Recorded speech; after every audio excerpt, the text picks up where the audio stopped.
My name is Steve Hernandez. I am the Executive Director of the Legislature's commission that focuses on equity and opportunity. We advise the legislator directly. We are a nonpartisan commission that works with both chambers of the legislature. And I have to say that everything that we do at the commission is in the context of, whether we're working on equity issues, on opportunity issues, or equitable access to opportunity, which really is how we frame. It's in the context of. And we have to consider the context in which we are having today's discussion. These discussions can be very nuanced. The data can be very nuanceable, if that's a word.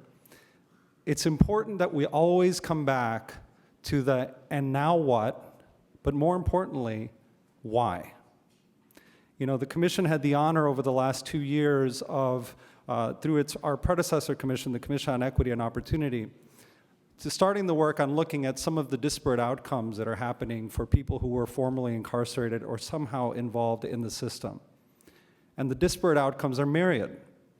They have to do outcomes related to housing, security, workforce security, health security, hunger insecurity, all of the issues that we see in society that disproportionately impact people of color and the poor, even more greatly disproportionately impact people who have been formerly incarcerated or involved in the criminal justice system. That is the context, and that is the context in which we start our conversation with this illustrious panel today. So I'm going to say a little bit about each of them, really just their names, who they are, and where they're from. And then I'm going to let each of them give us the context that brings them to this work. So first of all, to my far left, your far right, we are joined by Tracie Bernardi. Tracie is the co-founder, and I'm going to read this because these things are important. Tracie is the co-founder and co-director of Once Incarcerated, Once In, a nonprofit geared toward curbing reentry and promoting no entry for youths. Next, we have our friend Daryl McGraw. Daryl, if I can find the right paper. Daryl is an advocate, and he is president and founder of Formerly Inc., Connecticut's first criminal justice consultant agency that is predominantly staffed by formerly incarcerated individuals. Next to him, we are honored to be joined by our Undersecretary Marc Pelka, who I am told just a few minutes ago was in Los Angeles, so welcome. Marc Pelka brings to the position of Undersecretary an enthusiasm, a rigor, and a real commitment to this work that I believe has been unparalleled for a long time, and you follow very well in the footsteps of your predecessor, sir. So welcome. And finally, last but not least, we have State Senator Gary Winfield. Gary Winfield, as he says, he likes to say that he knows how to, he may not have a lot of questions or a lot of answers, but he knows how to ask a good question. Well, as I said to him, you know, you have a couple answers up your sleeve too. So we're going to be talking about that a little bit. So I'd like to have us start by having each of our panelists talk about the context in which they are here, why today's conversation is so important to each of them, and some of what they'd like to see as a what's next. And I'll start with you, Mr. Daryl McGraw. Hello, everyone. Can you hear me? Daryl McGraw. First and foremost, I'd like to thank everyone for staying. I know it's been a long day, and you've had lunch, and you know, to just sit here, I was like, wow, we're getting on at 1:45. I'm not sure how many people are going to be here, so I appreciate everyone that's sitting in the seats right now, because my name is Daryl McGraw, and I spent 10 years of my life in and out of the Connecticut corrections system on the installment plan. That means I went in and I went out, came back, made sure the food was still gross, and then came back, you know, checking out, you know, seeing if the clothes has changed, and not much had changed. For me, I'm very passionate about this, just the topic, because it was very hard to sit in that seat today and sit here pretty much all day and listen to people talk about people like me, but not see people like me sitting here at the table, not seeing people.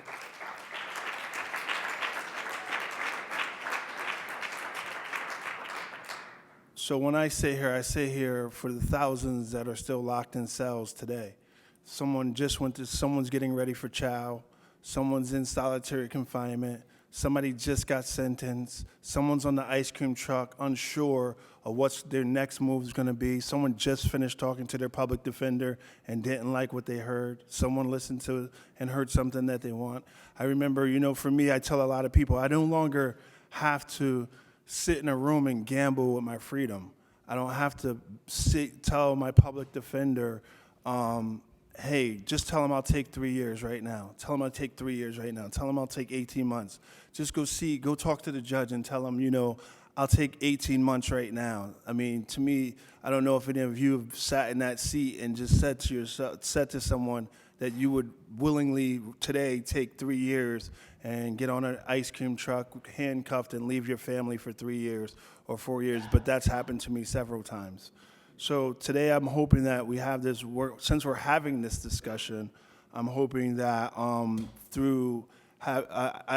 privileged to be on the panel with people that I respect, and I also have the privilege of working at the IMRP at Central Connecticut State University with the likes of, under the leadership of Andrew Clark, and working with Alex and Ken. Walking in there every day for me is like working at the Justice League. It's like working with superheroes because they get it. And every day we're fighting for different reasons to try to make change in our culture. So really quickly, for me, I got out of prison June 10, 2010. I was incarcerated May 7th, 2007. That was the last time that I was had handcuffs or been in the back of a police car. The interesting thing is that I wrote a 5-year plan while I was in prison because there was no reentry strategy. There was no, even though there all these conversations I'm sure were going on, but no one had a plan for me when I got out. And so I wrote my own plan. And through that plan led me to some really cool places. I was the director of the Office of Recovery Community Affairs for the Department of Mental Health and Addiction Services, the only African American to ever sit in that seat to this day. So, I always encourage my son when he says, I need to write about somebody for Black History Month. I'm like, write about your boy. So understanding that there's a lot of conversations go on, but not understanding, having that lived experience. And every panel should have been a person with lived experience here. There should have been someone in every seat. Every panel that we had today, there should have been somebody with that lived experience, that knowledge, that know-how. Talking about bonds, $20,000 bond, I would have never been able to make a $20,000 bond, regardless of the fact of what the bond was. The people that I'm talking about, we were living for survival. We weren't, when you're talking about survival, you're not talking about people doing crimes to do crimes like criminal, like what you see on TV. You talk about where I come from, we're talking about survival. I was trying to survive. And so $20,000, $10, it wouldn't make a difference. Sometimes jail was the best thing for me, because I knew at least I was going to get a meal and a place to sleep. So we need to readjust this whole system. I'm hoping that during this conversation, some great questions are asked, and I know the panelists are going to bring up some great topics, and I'll stop there. Thank you. Tracie.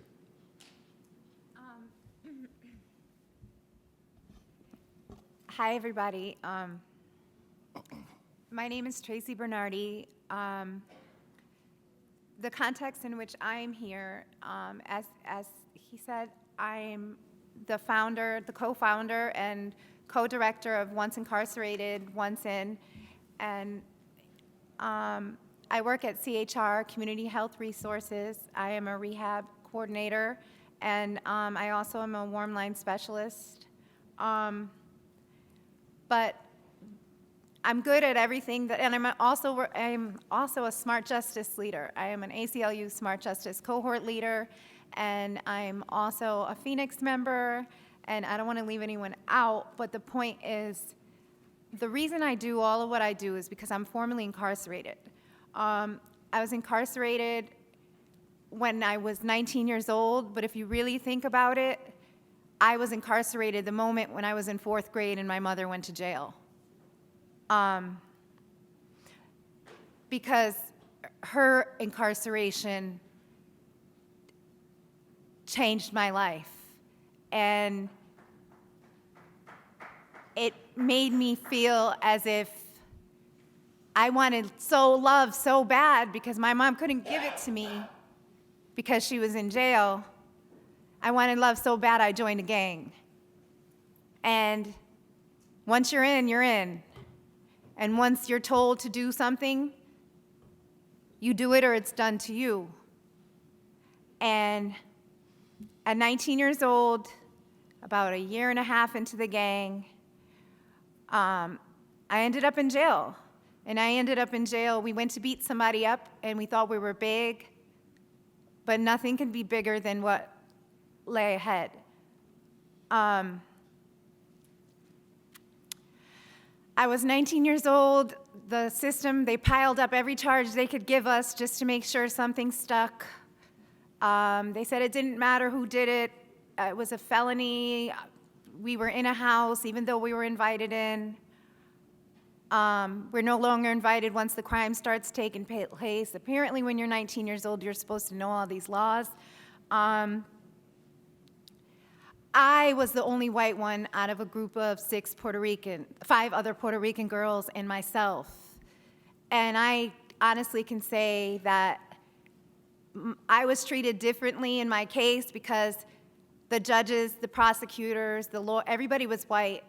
So if they did anything in particularly special for me, even offer me a deal or anything like that, it would look as if they were being prejudiced towards everybody else. So I was the only one that didn't get the deal. Not to say I didn't deserve to be in jail, because I did. I deserved some kind of punishment for my involvement in what I was doing, because my prison sentence helped me because I was ready for it to help me. It didn't at first. Sorry, but what I'm trying to say is that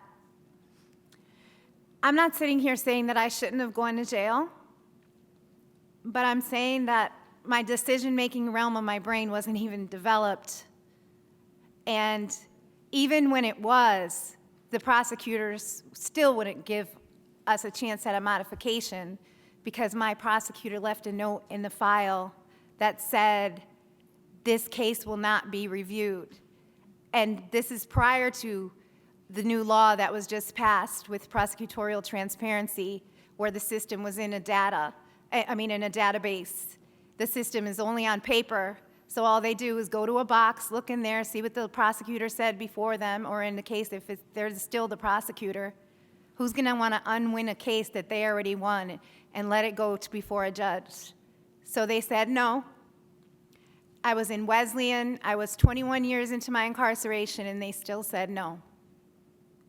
I served 7 years straight in solitary confinement, the place that so-called doesn't exist. Oh wait, it's restrictive housing now.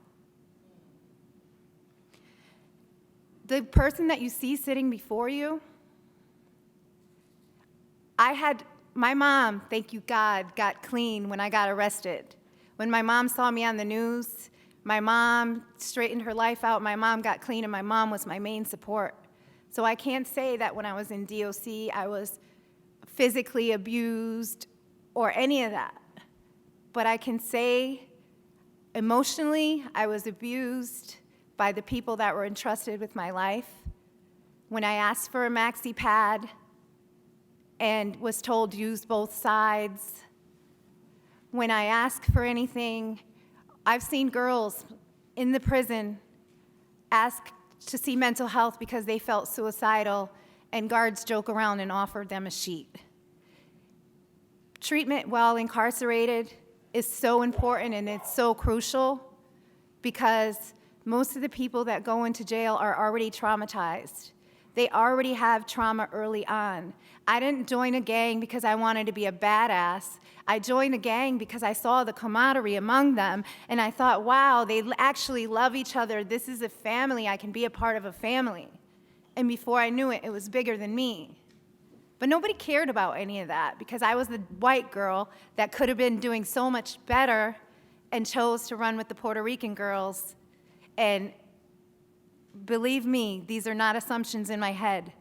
These are real things. I was sentenced to a 30-year sentence. The 7 years that I served in SEG, if you would see the person that's sitting here before you and the little girl that was there, I would scream at the counter, underneath the counter, and just scream and just scream and just scream, because there was nothing that I could do to undo anything. There was nothing I could do to give back the life that was lost. There was nothing I could do to regain my life, to stop my mother's pain, to stop. There was nothing. And now what I'm saying is second chances shouldn't be held off on when you know people are capable. And I believe everybody's redeemable. But in the world that we live in, people say everything should be hidden, hidden, hidden. It shouldn't be hidden. I'm not embarrassed of my past. I don't like the fact that it happened. I wish it didn't, but I'm not embarrassed of my past, because my past alerted me to so many things that are wrong in this world. And one thing is putting children in jail longer than the years that they've been alive. If you threw a kid in a dumpster, you'd be arrested. But Connecticut throws children in jail all the time. A 14-year-old girl is waiting a sentence that will be over in 2046. She was 14 when she entered jail. It will be over in 2046. And she's not even the one that did it. The reason I'm telling you guys this is because I want you to realize that it doesn't just affect you. It doesn't just affect the person being incarcerated. The moment my mom went to jail and I had to deal with not being able to afford to talk to her on the phone, the moment I went to jail and my mom had to spend tons of money throughout the time that I was there just to talk to me. It's like when you commit a crime, how big it is or how little it is, you are held hostage and your family has to pay the price. So we need to start thinking about that when we're incarcerating people. Are we trying to assuage somebody and make somebody happy, or are we trying to protect society? Because society would be better served if we had a system that treated people humanely, so that rather than being re-victimized and re-traumatized during their incarceration, they could come home whole and be members of society and function and be normal. Solitary confinement, not the way, not the way. And I'm gonna leave at that for now, and thank you. Thank you, Tracie.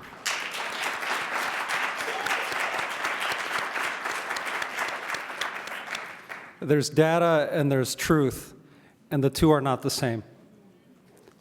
Marc. Thank you. And I'm going to do my part just to share my appreciation for those words that Daryl and Tracie shared. I've been working in criminal justice reform in different states around the country for the last 10 years before beginning this position, and I've never seen the representation that Connecticut has, and that includes the voices of justice-impacted people, their families, their communities. We're in a special moment in our state that I want to share around the country about the various campaigns and institutes, and that includes the voices of justice-impacted people, their families, their communities. We're in a special moment in our state that I want to share around the country about the various campaigns and institutes and efforts that have been undertaken to ensure that the voices of justice-impacted people are at the table. And I applaud Daryl for always raising that point he raised at the beginning of his remarks, that there's never equity, there's never an adequate representation of people who are closest to the problem. But I am proud to have seen in the last year here in Connecticut the strides that we are making to ensure those voices inform policy. Because in many of the states that I worked in my last job, where those voices weren't present, people who are justice impacted were too often referred to as the other, or there was this paternalistic sense that, oh, we know what's best for them, or the word the offender was made to refer to people. The humanity had been taken away, and the words that we use have impacts on the actions that we carry out. And so I believe that Connecticut is going to lead the country in the period ahead in more humane policies and improving outcomes for our criminal justice system. I grew up in the state, and I worked in the legislature for about 3 years when I was in my 20s, and then I wound up going for my master's program and then to work for a nonprofit because I wanted to apply what I learned by working in the legislature with the man who actually was my predecessor in this position, Mike Lawler, into states around the country using a project called Justice Reinvestment. And so I saw a different moment, I think, happening around the country during that period of 2008 to 2018 when I worked, which is the bipartisan agreement was being reached that we needed to address criminal justice. That when we look at states like ours, where our resident population in terms of distribution among people of color and white people is flipped when you look inside of our prison. When you walk into our courtrooms, you walk into police lockups, when you walk into various other points, even into emergency shelter for our homeless people, you see the demographics, you see the disparities compared to our resident population. But whatever was the reason that drew people, Republican and Democratic, older, younger, into this issue, there was something for everybody to believe in criminal justice reform. If you're a fiscal conservative, if you are a believer in social justice, if you're fighting inequity, if you are driven by your faith, criminal justice reform is for you. And Connecticut, indeed, is a model that's cited nationally. I know, having worked here for the last year, we're frustrated. We're having a lot of conversations that feel like we're stuck in cul-de-sacs. We're frustrated by our budget climate that we're in and the way it holds us back in some ways from achieving the impacts we want, and also by the political challenges and obstacles that confront us. But when you look at states that have seen double-digit drops in crime rate, double-digit drops in incarceration rate, states that are showing you can increase public safety and reduce the footprint of your criminal justice system, I would hold Connecticut up to any other state in the country. And so it was interesting to be from here, never to feel too far apart from here, and to watch the campaign play out in 2018. And I was really impressed with what I heard from Governor Lamont, Ned Lamont, from the Smart Justice Pledge. I know there are many here from the Smart Justice campaign here. I followed the pledge. So I guess before I took on this once-in-a-lifetime opportunity to be in my role, I knew what I was signing up for. It was a bold vision for criminal justice in the first year and building into a longer campaign. And it's been a thrill in the first year to work on that. I know that during our discussion, we'll go into more detail about work in the last year and what's coming up. But I'm drawn to these issues because of intellectual reasons. I love finding solutions through policy. I believe in change through budget, change through policy, being part of a larger platform you're building for reform. I also am driven by heart. I'm known to go to talk to people impacted by the justice system and start crying. I did it on Friday at York. There was a picture in the New London Day of me when I went to the Worth unit a few months ago, again, like leaning on Commissioner Cook's shoulder, because the stories are so powerful, right? And it's not. And I think that we can get lost in our own heads. But as Stephen said so poignantly, it's our heart that we need to drive this. But what does our heart drive us? Our heart drives for the change that we want to see in the world that we live in, not just our neighborhood, our city, our state, the country, the world that we all inhabit. And that's why I believe the soul of myself is invested in this, because we're talking about redemption, we're talking about believing in the resilience of people, and I'll add on this note about what it felt like, thanks to the Commissioner Cook and thanks to the ACLU Smart Justice and Representative Porter and Senator Kushner, I spent a few hours on Friday morning last week in York Correctional listening to women talk about the collateral consequences that their criminal records were imposing on them and what it meant in terms of employment and housing. And I kept thinking resilience. I kept thinking about how these women had overcome so much in their lives and were coming forward with the strength to look beyond the institution they were in into the community they were returning to and telling us, someone like me feeling very humble and learning what they felt was awaiting them and what we needed to do in a call to action to lower those barriers that are preventing them from achieving their dreams. Thank you.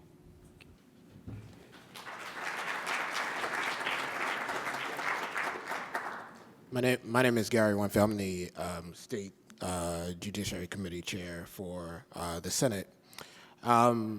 I'm here because I've spent a lot of my life, 28 years this year, as an activist because I got lucky. I little tired of conversations about hope for certain communities, conversations about resiliency, not to offend you, Marc. But I'm tired of those conversations. Let's be honest, black people have been hopeful for their whole time in this country or they would not be sitting here right now. And so, a little over a decade ago in my activism, I got approached by Bill Dyson, who was state representative in New Haven, and he pulled my coattails and said, you need to be in the legislature. I disagreed with him because I thought I knew everything. But what I recognized was that the work that I was doing outside the legislature needed to be done in the legislature in the way I did it outside the legislature. And so I entered the legislature not talking about the hopes that you can have and we might do some things, but talking about getting to some belief because I'm going to go there and be an authentic voice that still connects to you, right? I'm not the person who used to be out there with you, but I'm still going to be out there with you. And people were like, that's crazy. But let me tell you something. The community I grew up in, the difference between me and the people who we talk about in the system is so razor thin. I didn't have the ability to cry until about 15 years ago, right? I'm a human being, but I didn't have that ability. I had the ability to explode, but I didn't have the ability to cry. I cry all the time now, strange. But the differences aren't that vast. But what I saw when I looked at government were people who were talking about these people as if they weren't people, who seemed to not have the experiences of being close to these people. You know, a lot of people right now are talking about Bryan Stevenson, his movie's out, Just Mercy. And, you know, he has this quote that he likes to talk about, and it's justice. Love is what justice looks like in public, when it shows up in public. The fuller quote is one that Cornel West likes to say. He adds on that, and tenderness is what it looks like in private. And I guess, you know, I'm concerned with justice, so I'm trying to figure out whether these legislators ever have the private moment with the people we're talking about so that they can understand that there's a certain level of tenderness that needs to be built in to the system that we have that takes into account that they're human beings. We have to treat human beings in a certain way. It's absent. We're concerned with law, not justice. That is a problem. That's a problem, right? Like if we're concerned with law and not justice, and we have the blind spots we have, we will have the system that we have that treats people that look like me the way that it treats people, and it will continue to do so. I sit in meetings with people who are supposed to be allies, and they have good hearts, but they can't set up things like this with people who are the people that Daryl is talking about on these panels, unless they are told you need to have those people. And because I sit in the position I sit in, I get to be in those rooms. Not every time, but sometimes. We have a symposium coming up where the agenda has been completely changed, not because Daryl had to say it, right, which might be a little bit awkward, but because I get to sit in that position. So I'm here because what I know is that being in these positions, if you really believe the things some of us say we believe, you can fundamentally change what we're doing. My mission when I went to the legislature changed slightly. It wasn't just to get people, it didn't remain what it was initially. It also became, I sit as the chair of the Judiciary Committee, it became to become that chair. And the reason I wanted to become that chair is specifically because I'm not an attorney and because the state had a barrier that you could not get past that barrier. There's nothing wrong with attorneys. You got attorneys of all stripes. But the attorneys seem to not understand the lives of people who come from places like where I came from. So I wanted to rip that down so that the people controlling the agenda would understand where the people like myself come from, but also to say to the people, you can be in this position too. And so that's why I'm sitting here.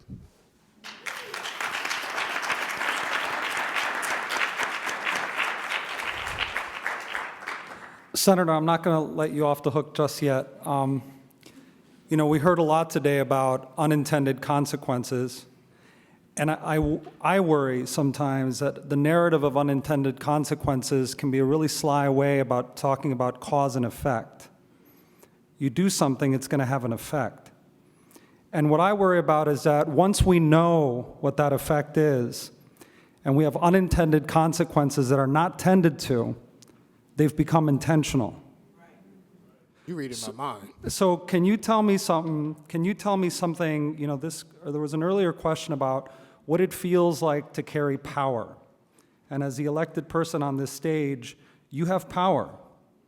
But it seems to me, watching you lead, there is a palpable difference between power that is buoyed by the wings of privilege and power that is weighed down by history. So tell me about the way that you wield your power in making some of these changes. Yeah, that's a big question. It's interesting. I'll start off. It's interesting. I was sitting over there waiting for the panel, and that thought that you just expressed went through my head about unintended consequences, because in one of the panels somebody was talking about unintended consequences, and I was like, that's just nonsense. These things are intended, right? We live in a state right now. I think it's interesting. We live in a state right now, and I'll get to your question. I'm not going to avoid your question. We live in a state where we feel really good because we're not like those states in the South where people of certain racial and ethnic backgrounds may not be able to vote because of the voter suppression laws, right? We feel really good about that. Okay. What about prison-based gerrymandering, right? We feel really good about the fact that we're not like those people of old who, believed in this 3/5 compromise, but what the heck is the difference? You're taking power out of one community and putting it in the other community, and when I put forth bills 5 times in the last 12 years, I can't get people to support it. Why?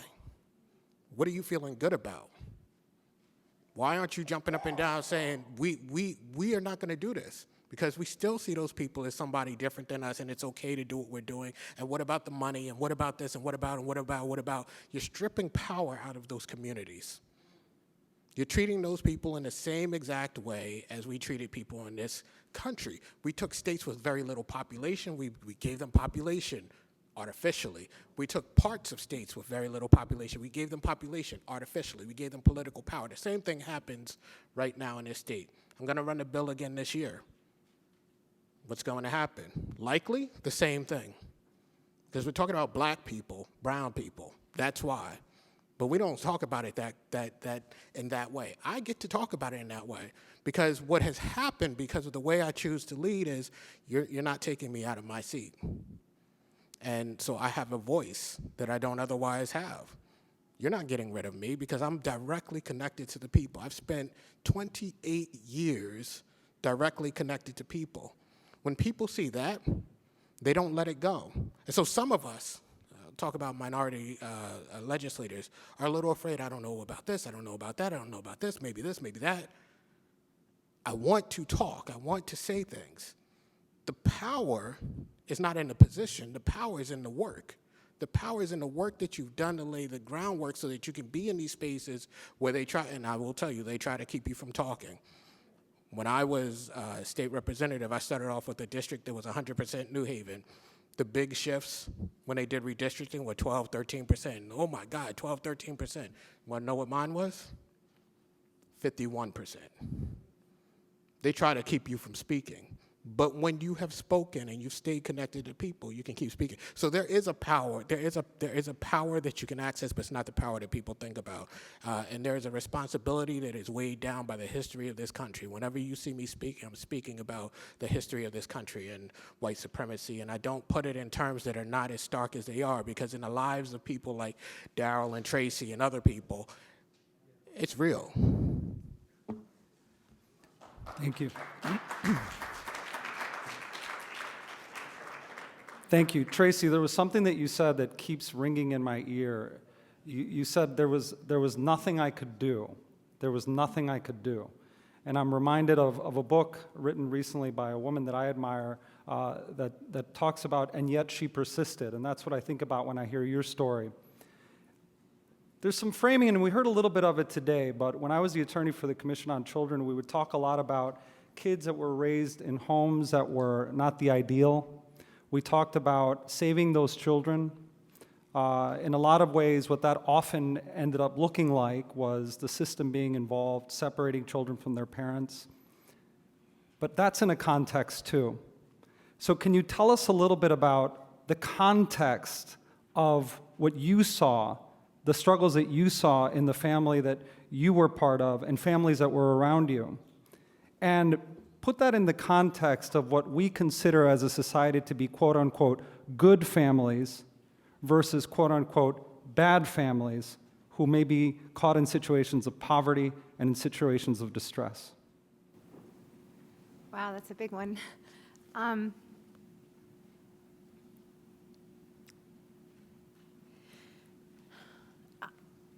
For me, for my family, personally, just the way that people think, I don't know if I'm going to answer your question right, but I'm just going to, people think that when you have money in your household, that your household is this great place or whatever, and it isn't. It isn't. The problem I see in society is that anything bad people don't want to talk about, or anything that happens bad in your house is supposed to be a secret. And we teach kids to keep our business to ourselves and not to tell people what's going on in our homes, and that's how kids end up molested and nobody knows about it until they're 40 or things like that, because we teach people to keep stuff that should be embarrassing a secret. And when a child has a parents, like the situation I was in, I really don't want to talk too much about my parents' complete business. That's, but in their situation, the newspapers always would put that my mom was arrested in the papers. And so it always affected us, because I never, I would have a birthday party and invite all these kids to my class, from my class, and wait for them to come, and none of them were allowed to come because I lived in a upper white society. I lived in Watertown, Connecticut prior to moving to Waterbury. And so when I was very sheltered, and I was very naive, and then I ended up finally running away from my father, and I ended up finally running away. He's a great guy, but at the time, when you're a teenager and you want your mom and dad's freshly married, that's a problem. And so I didn't get along within my house. However, I moved to Waterbury and I got involved in a gang, but I would just say, honestly, I can't really answer this question. But I can say I could answer the part about not being able to undo what was done. I mean, imagine yourself, 18 years old right now. Imagine, when you were 18 years old, did you ever maybe have a beer and leave somewhere not after waiting the full hour? And so you could have ended up seriously hurting somebody and been away for your whole entire life. The bottom line is, what I'm trying to say is, we all do stupid things, but unless you could prove that something is totally meant and malicious and evil, and those are the people that are not redeemable. And I don't even know if I can honestly say that, because it's not up to me, it's up to God. And I can't answer that question. Thank you, Tracie. Senator? I just wanted to say something to the conversation about good and bad families. I hate that terminology. I don't know what that's supposed to mean, and I think the assumption in the minds of many of the people who get to dominate conversations about good and bad families is almost as if we're talking about people who come through similar circumstances, and therefore you could judge whether they're good or bad. We don't. None of us come from the same set of circumstances, but largely in terms of the way that society breaks down, we come from vastly different circumstances. So to talk about good and bad families, I think it's just bad policy. I went to the legislature early on, and I had a conversation with somebody about my experience and why I see what we were calling the achievement gap is different. And I talked to them about 5 minutes of just my day, not my family's history, just 5 minutes of my day as a child at about the age of 8. And that person told me as an adult, a full-fledged adult who has all of the agency they have, that they couldn't have lived that 5 minutes. Right? So when you take the history that we have in this country and you put that on a person and you start giving labels of good and bad, it doesn't tell you anything. And just since we're here, the 5 minutes included standing in a lobby in that housing project in the Southeast Bronx, standing in a lobby, waiting to go up to do my homework, where some people might go to their home and open the door, or go to their apartment building that's constructed completely different. Standing in that lobby, the lobby had no lights. I had two choices to get to the door to do my homework. Choice one was to go up the stairs. I started going to school in 1979, so this is in the 80s. You go up the stairs and there'd be people in the stairways doing whatever they were doing. Crack was a thing in the 80s. That was in the staircase. The staircase never really had lights. There was human urine, feces, whatever. This is just part of the reality that I have to experience to go do my homework. The elevator was exactly the same stuff, except in addition, you worried about whether somebody was riding on top of the elevator looking for a victim.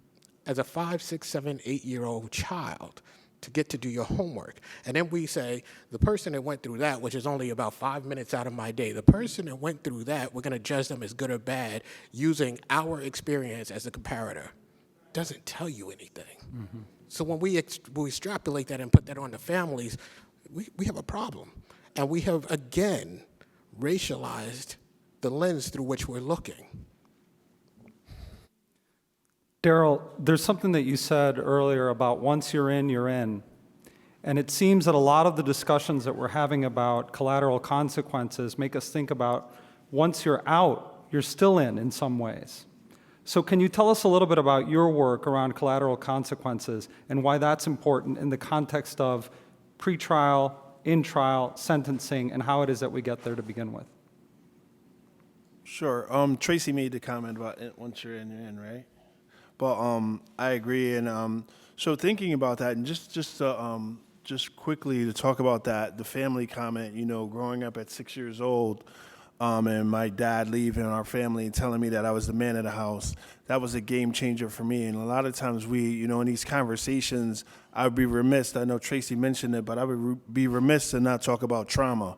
If we're not talking about trauma, we're really not talking about anything, because I sit here as a trauma survivor from incarceration, from growing up in urban environments where what would be considered a bad family, because my mom was the best mom. Shout out to the single moms in the room, because if it wasn't for that mom that went to work every day, got on the city bus and never broke the law and did all these things right, and I chose to, as the man of the house, take a different path.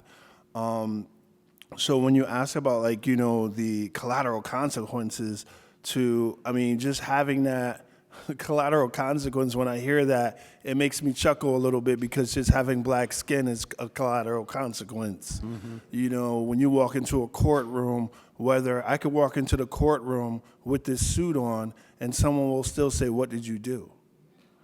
Very seldomly, the shifts have changed a little bit, because I like walking into DOC and they open the professional slider thinking that I'm going in as a lawyer. So I think that some things are changing, so I will say that. But like I said, I mentioned, I didn't get to talk about a lot about my history, but, when I left prison June 10, 2010, I left with 6 notebooks and a GED. Within a matter of now I've been home 10 years. I have a master's degree in organizational management and leadership. I have a bachelor's degree in, in human services. I'm a certified addictions counselor, and I'm a certified criminal justice professional. And I'm still a person with a criminal record. I still get denied jobs, state jobs. I get denied speaking positions. I'm still that person that when the police pull my car over, they come out with their guns out. So, and I'm not, I always tell guys that no matter what, I could do all these amazing things. I could speak around the country. I've spoken in 2 countries already. I've been to numerous places around the country, and I've been very fortunate to have a lot of really cool opportunities. But if I were to get arrested tomorrow and I went to court, they would say, in 1990, Your Honor, Mr. McGraw did X, Y, and Z, and all the other things would no longer matter. They would not be a factor. They wouldn't be a factor, and as a matter of fact, my record would be one of the things they would consider when setting bond. Not the good record, not the degrees, the things that I had did 10, 20 years ago. Yeah. What's up, my friend? That's right. So when we talk about collateral consequences, we talk about all these different barriers and things that, prevent people like me who made some poor choices during active addiction, which now it's considered a health issue. When I was going through it, it was considered criminal behavior. But now that same addiction, that same behavior is now a health issue. We should be clear, we're being honest, right? So those same choices that I made, that many people like me made, are preventing us from doing many different things, getting into, and people who don't have the educational background, they can't, I talk to people all the time and they say, it's been 2 years since I've had a job. We talk about justice. Justice is equal. Justice is for everyone, right? So justice is for every one of us to have a job. Everyone sitting here looks nice and smells good and everything. Why wouldn't you want that for everyone? Why wouldn't you want that for every single person that you come in contact with? One of the things that we talk about a lot at the IMRP is the fact that we believe that once you get arrested and you're incarcerated, the taking away of freedom is the punishment. But for some reason, not only in our state, but in our country, people tend to show up at work and continue to punish people even after they're already incarcerated. Somewhere along the line, someone believes that it's your job. If you look at the job description of a CO, police officer, or whatever, there's nowhere in your job description does it say that you are to punish people consistently every day for the remainder of their sentence, but it happens every single day. So when you talk about collateral consequences, imagine being that person who was dehumanized over and over again during their sentence and then released and asked them to pull themselves up by their bootstraps and walk out and try to get themselves together. That's the collateral consequence. There's so many others, but when you think about how you've been treated in the system from day one, from arrest, and I'm looking at some faces and some people have the face like, well, you shouldn't have got arrested. You shouldn't have did that. What do you expect? How do you expect to be treated? I expect you to treat everybody like human beings.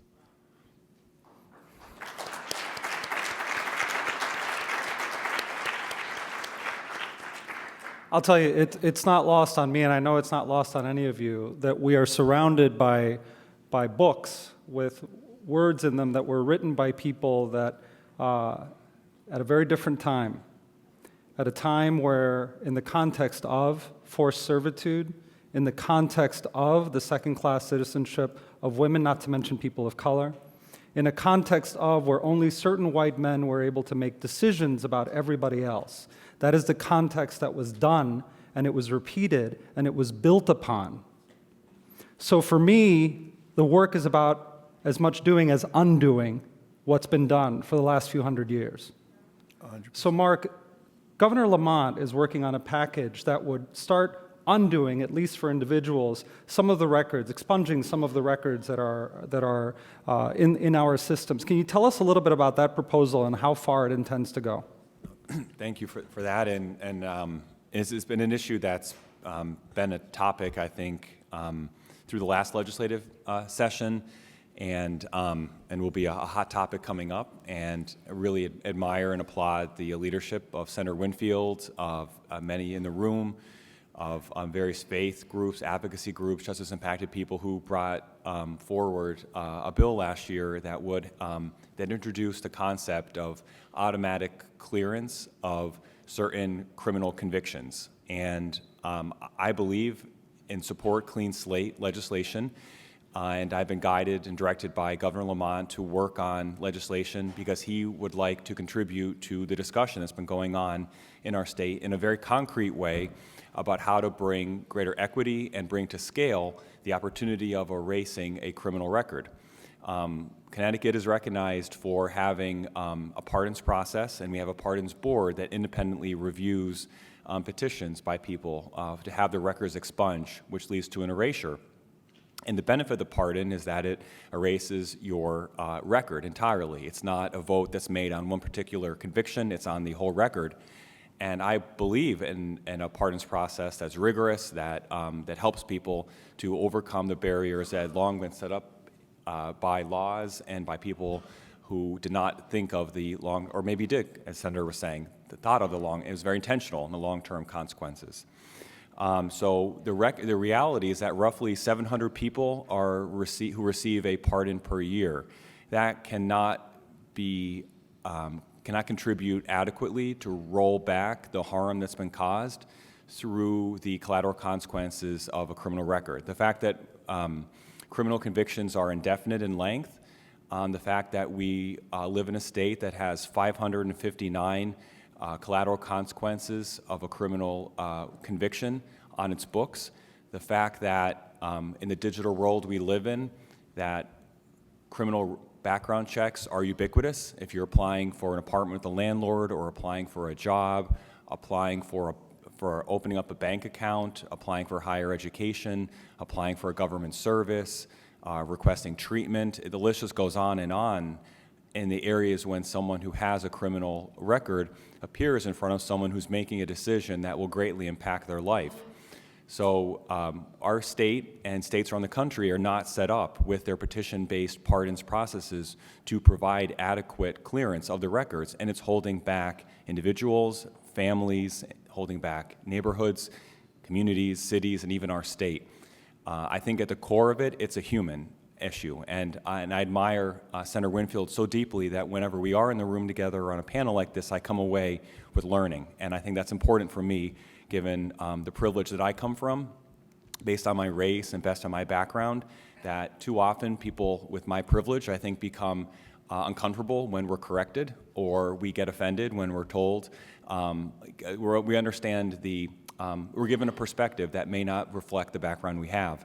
And that's why I admire that Senator Winfield gave me feedback that a draft agenda I put together for a discussion about collateral consequences was inadequate because it wasn't driven by the voices of justice-impacted people. I came from a place of really wanting to think about how do we impact legislation? How do we get a bill through on clean slate? And I didn't realize the impact that would have on people that I'm really trying to help. And I think that's at the core of it, that if we have a system where a criminal conviction remains on your record unless you receive a petition-based pardon, or if the law is later decriminalized, a petition of the court, we will never begin to undo the impact of this, and it's going to hold back people's earning power, their ability to access adequate services and housing, and to really get to earn the restoration that they've been given. And so a couple states have already enacted similar legislation. And it's a topic that you can get pretty wonky and data geeky about because it really involves looking at how systems, our state, would actually carry this out. I believe in the powerful concept of automatic record clearance by operation of law under a clean slate bill. And I'm really excited. Oh, thank you. Thank you. Thank you. I believe in that because Governor Lamont believes in that, and he believes in it from a human reason. He believes in it from an e-government solution reason, because it actually is something as dull as technology systems not being able to handle this process. And so we've been having meetings spurred by Senator Winfield giving us the charge to do so over the last several months to really understand what would it look like within electronic criminal record repositories to actually create processes to do this. I suspect that we will have a rigorous discussion when the session begins, and I think everyone I've talked to comes from different places and had different visions and expectations for the outcomes, and I know that I will probably disappoint people as far as we get at the outset, but I know I've been given a bold charge by Governor Lamont. I've been given a bold charge by my boss, Secretary Melissa McGraw of OPM, to look at a rigorous methodology for how we set up a scope of a bill. And Secretary McGraw and Governor Lamont have personally told me they want to look at impact on racial and ethnic disparities in our criminal justice system. So just as we're looking at scope, we're looking at people impacted. So we've been looking at statutes, we've been looking at data requests from the judicial branch, we're going to look at criminal record repository data. We want to be serious about this. we want to be serious about getting a bill past the finish line this year. I have no way of knowing. I wish I had a crystal ball. I wish I had the legislative experience of Senator Winfield to know what our chances are going to be, but I can tell you I'm going to work my hardest on behalf of the governor and Secretary McGraw to make this happen. And I think what's most important to remember on that point is that no matter if we can get a clean slate legislation enacted, that puts into operation of law automatic record clearance. That gives us a foundation to build on, to expand on. And that's why I applaud what Utah and Pennsylvania have achieved, because that operation is now in the statute, and it's actually in system operations across branch and across agency. So I'm fired up about it, and I can talk about it for hours because it touches on all the dimensions that really matter to me. And even though I get into the lane of geeking out over data and IT systems, I want to remember that at the core of it, why I work on this on behalf of the governor and the secretary is because of the people. And the stories that I heard at York last week about people who are otherwise, who are overcoming these hurdles that have been set up for them because of systems, because of history, because of laws, and they're not given the opportunity that they deserve. And so that's... Thank you, and I know we're running short on time, but I really do want to give the opportunity for the non-government experts on the panel to just provide us with some parting wisdom, advice, and words. I just want to ask really briefly, is clean slate, does it have carve-outs? Clean slate will have to have carve-outs because there'll have to be a definition. We need to set a scope with it. We have not reached any determination. Secretary McGraw and Governor Lamont charged us with really looking at what other states have done on this issue, submitting data requests, looking at our statutes, so we can look at the types of offenses, the volumes of offenses, and look at the ways that those specifically apply to collateral consequences vis-a-vis housing and education. So it truly is a work in progress. We know the clock is ticking. Senator's probably saying, Mark, you better, why are you here? You should be home or back at the office working on this. We are. You'll see, I think, when the legislation comes out, kind of what the first proposal is, and I will be doing my best in my role to advance it. But indeed, to answer Tracie's question, it has to have a scope, and that's what we're working on right now. Thank you. So I just wanted to say that for me, I believe that if there was going to be collateral damage after incarceration, the prosecutor should have gave me that in my deal. You know what I'm saying? When I finally took a plea, I should have been able to take it knowing that. And I feel like with the newspapers, with the internet, with everything like that, expungement in Connecticut, say I got expunged right now, even all of the stuff that I've done, I've spoke at the Capitol, I've spoke at colleges across Connecticut, everything that I've done, you still look up and my crime comes up first. So any expungement you could do for me, even if you did include violent offenders within clean slate, I think that people in society need to be held accountable for shutting the doors and going against the judge's sentence. They're in contempt because the judge sentenced me to a sentence and I completed that sentence. So anybody that decides to punish me in society should be held more accountable themselves for being in contempt with what the judge ordered. Because the judge said my sentence was done. The judge is not even alive to see my sentence be done, but bottom line is, why is it okay for us to make rules about, we have to hide, bury it so no one knows, bury it so no one knows. How about we admit it so everyone knows? Because so many people have criminal histories that they just don't talk about, or people have brushes with the law where they didn't get arrested. But if people in our country and in our state started talking about stuff and being honest about stuff, employers and everybody else, their minds would open and we'd be able to stop pushing people back into prison by not accepting them when they come out. Thank you. Thank you. Daryl? So, in closing, for me, it just I think that it's important that, to say that Connecticut's a cool state. We do some really cool stuff. We do have some stuff. I do go to other states, and as Senator Winfield said, that It's rough in Alabama. It's rough in Mississippi. We don't have the same challenges. But I will say that, you know, in order for us to move forward as a state, we need to stop siloing and do this thing together. This is a we thing, not a me thing. And it's the three-legged stool that's going to get us to the end of the race. And my three-legged stool is CSI. And it's not communities, it's not crime scene investigators, it's community systems and individuals. When the community does its part, and the system does its part, and the individual does their part, all things work in order. But if one thing were not to work, if the community does not have a place for that person to come home to, if the system fails to set that person up properly, or if that individual has already given up before he starts, there's no way for that person to be together. So I want to just advocate and also point out the fact that we work really diligently in these states to make sure that you know that there's a round table pretty much everywhere, or reentry round tables around the state. If you're not a part of them, you should join them. You should find out what they are. You should also, if you're not a part of this system, you should ask your employer, what do they do? What's our policy in hiring formerly incarcerated people? If you don't have a policy, or if you do have a policy that denies people that look like me and Tracie and many others in the room, then find out why. And most of all, like I said, you know, we won't get that. We will not be able to finish this alone. We need to do this together. And, you know, for me, that's a big deal, because where I come from, you do everything yourself. You know, you do it yourself. I grew up, as I told you, 6 years old, man in a house. Now I'm saying I need some help. We need help, because there's a lot of people coming home today and tomorrow. A lot of you are in a lot of powerful positions. By just saying yes to one thing, somebody's life can completely change. You know, someone said yes to me when I applied for that job when I got out of prison. You know, they said, you know, we did a background check, and I was like, yeah, I know, I was a little busy. But they said, you know what?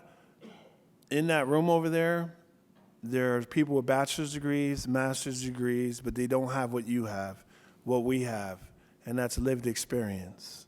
And they gave me that shot. And through that shot, I sit here today. So thank you. Thank you.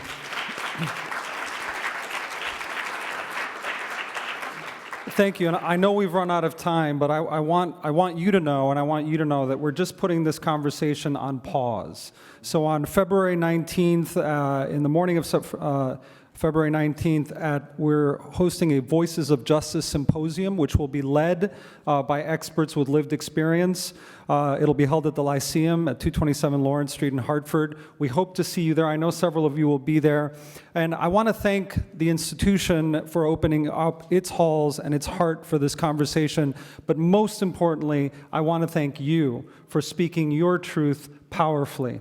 And I want to thank all of you for leading through these very difficult issues with the sense of urgency that it deserves. We don't have 5 years to study this, 10 years to study this. This is now, and this is urgent. So thank you for your diligence, and thank all of you.